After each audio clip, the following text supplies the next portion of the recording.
I still remember the exact sound of my boss's voice that morning. Calm, rehearsed, almost kind. The kind of tone people use right before they break your heart. "Close the door, Emily," he said. And I did. Not because I wanted to, but because I already knew. I'd spent 8 years walking through those glass doors, chasing deadlines, building presentations, and fixing other people's mistakes. I'd built that company's heartbeat. And yet that morning, I felt like a stranger in my own office. Daniel, my boss, sat behind his mahogany desk like a king about to deliver a verdict. His tie perfectly knotted, his eyes scanning me like I was another line item on a balance sheet. "Emily," he started, "you've been an incredible asset to the team. That's corporate language for we're about to screw you." Then he said it, "But the company's going through a restructuring and your position has been eliminated." Eliminated. Like I was a typo in a document.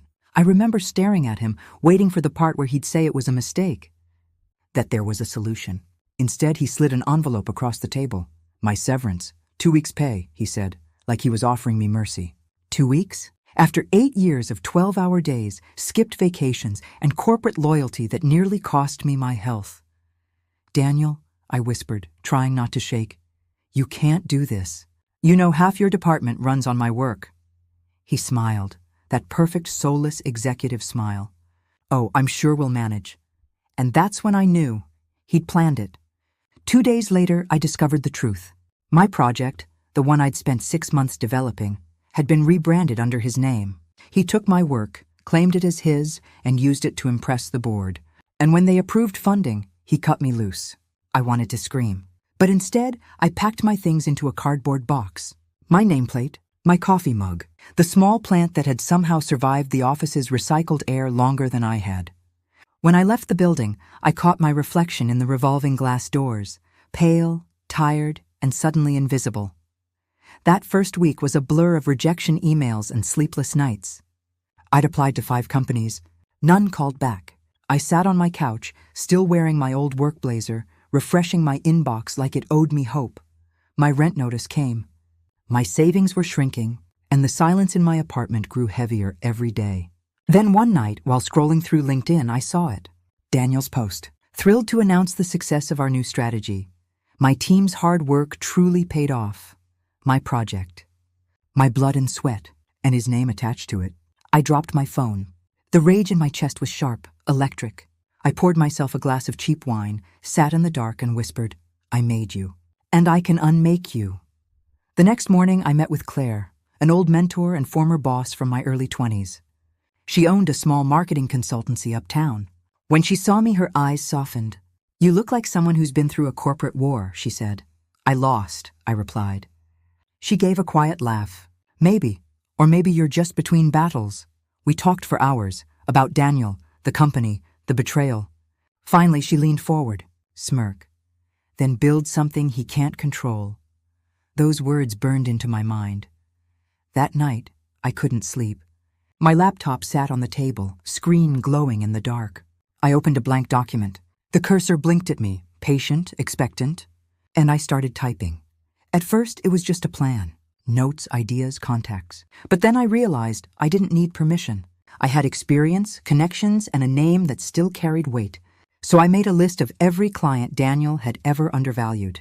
The ones who complained about his arrogance, his broken promises, and I started calling them. "Hi, this is Emily Carter. You might remember me from the Ridgeway campaign. I'm starting something new, something transparent, something built on results, not egos." To my surprise, they listened. Some said no, but a few said maybe. And maybe was all I needed. Weeks passed. My tiny apartment became my new office. I worked from dawn until midnight, designing, pitching, negotiating. Some nights I'd cry quietly into my coffee, wondering if I was crazy to think I could rebuild from nothing. But every time I thought about Daniel's smug face behind that desk, I kept going. Revenge isn't always loud.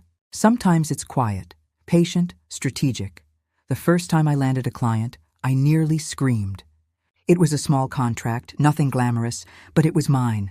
I poured every ounce of effort into it, over-delivering until the client called to say, "You've restored my faith in marketing."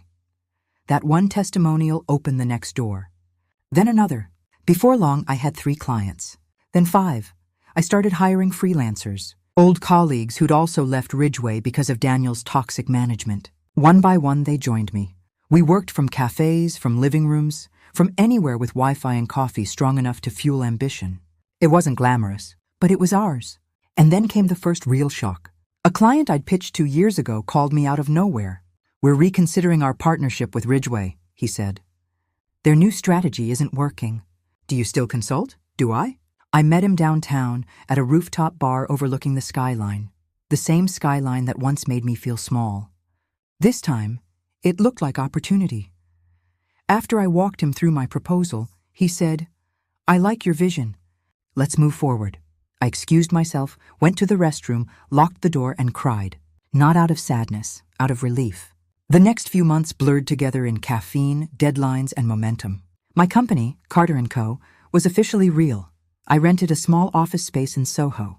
White walls, second-hand desks, and a single coffee machine that sounded like a jet engine. But it was alive. People believed in it.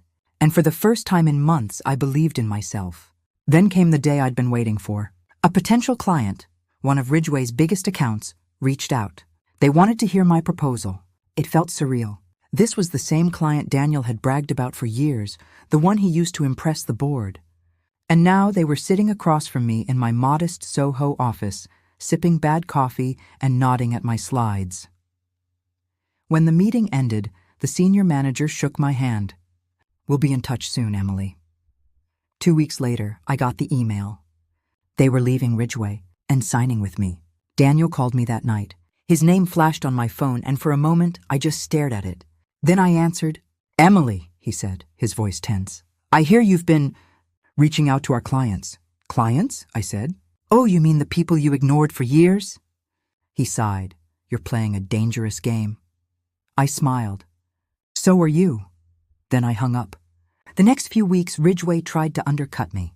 They spread rumors, offered discounts, even tried to poach my staff. But every move they made only exposed how desperate they'd become. And through it all, I stayed quiet, focused, professional, because real revenge isn't chaos. It's excellence. Still, there were nights when doubt crept in. When I'd look around my tiny office after everyone left and wonder if I was strong enough. The rent was high, the pressure higher. I was running on caffeine and adrenaline. But then I'd think of the day Daniel fired me, the way he looked at me like I was disposable. And the fear would melt into fire.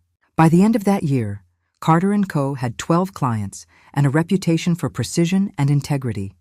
Our projects were winning awards, and my inbox was full. One night, after locking up the office, I stood by the window overlooking Manhattan, the same skyline that used to intimidate me.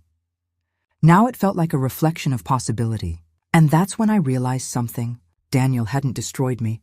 He'd created me. Because when someone burns your bridge, you learn to build your own path. And sometimes, that path leads you right back to where you started, only stronger. That realization was the spark that changed everything. If he could build his empire off my work once, I could take it back and do it better. That's when the real revenge began. By the time January rolled around, Carter & Co. wasn't a whisper anymore. It was a name people said in conference rooms. Emails with my logo landed in inboxes Daniel once ruled. Every new client felt like reclaiming another brick from the empire he'd stolen. I should have felt triumphant. But revenge is never that simple. It isn't a single victory. It's a quiet hunger that keeps you up at night. One morning, Claire called me. "You're trending on the business blogs," she said. I laughed, half asleep. "That can't be good." "Oh, it's delicious," she replied. "They're calling you the woman who outpitched Ridgeway." That headline was all it took for Daniel to start circling. 2 days later, an anonymous email landed in my inbox. Attached, a confidential Ridgeway document, their quarterly forecast. It showed massive losses, especially after the clients who'd left for me. It wasn't just bad luck. Daniel was bleeding money. He'd been overbilling, hiding expenses, using project budgets to pay for his personal bonuses. Corporate karma, finally showing up. I sat back, staring at the screen. I could expose him right there, but that wasn't enough. Sincere. If I was going to end this, I needed to end it clean. So I waited. I watched Ridgeway stumble, one contract at a time. Their once shiny image cracked, clients whispering about leadership issues. And then came the invitation, the East Coast Marketing Summit. Every major agency in New York would be there, including Ridgway, including Daniel. The perfect stage. When I arrived at the conference, I wore confidence like armor. A navy suit, crisp white shirt, hair pulled back, every inch of composure. The air smelled of money and espresso, of people pretending they weren't afraid to lose it all. I spotted Daniel near the main stage, shaking hands with a reporter.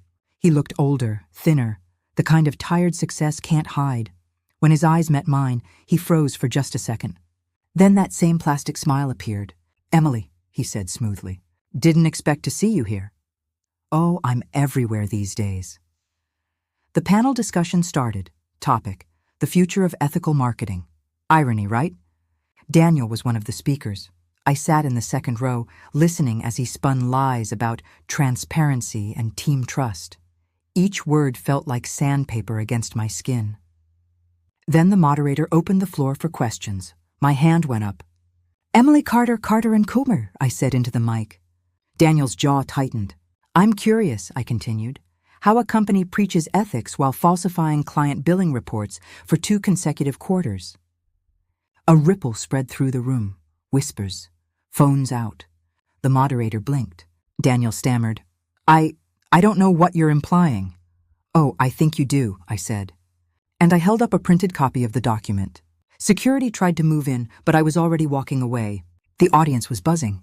Reporters followed. And within an hour, Ridgway scandal was trending on Twitter.